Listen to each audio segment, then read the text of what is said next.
Across 12 Indian states, over 5 crore names have been quietly and systematically wiped from the official voter rolls. This massive deletion campaign is driven by an Election Commission of India program called the Special Intensive Revision, or SIR. It involves door-to-door physical verifications of voters and intense scrutiny of legal documents. The Election Commission states the goal is simple: to clean up the electoral rolls. By identifying and removing voters who have died, duplicated their registration, or migrated, they aim to ensure the integrity of the election results. But a sweep of this magnitude creates an immediate, terrifying question for the public. If your name gets flagged and deleted from the voter list, does losing your right to vote mean you just lost your Indian citizenship? This aggressive purge alarmed civil rights organizations and major political figures. They challenged the Election Commission in the Supreme Court. Their core argument was that the SIR process bypasses proper legal channels and places a heavy burden of proof on ordinary, often undocumented citizens to prove they belong in their own country.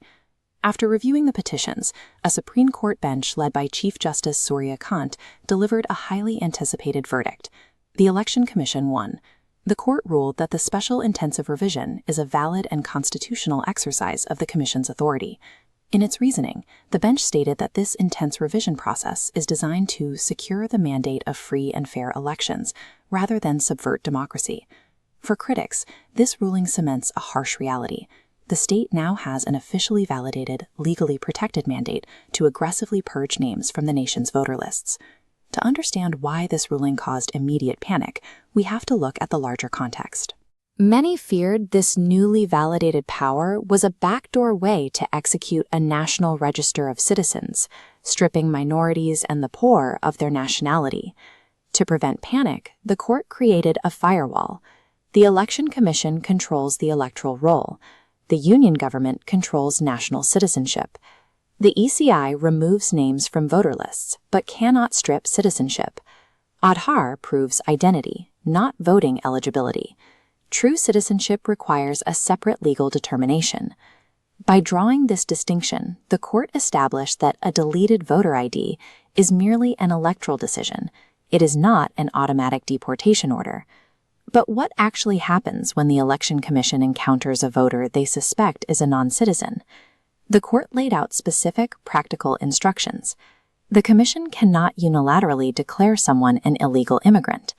Instead, they are mandated to forward the suspected case to the proper authorities within exactly 4 weeks. That authority is the union government, typically handled by the Ministry of Home Affairs.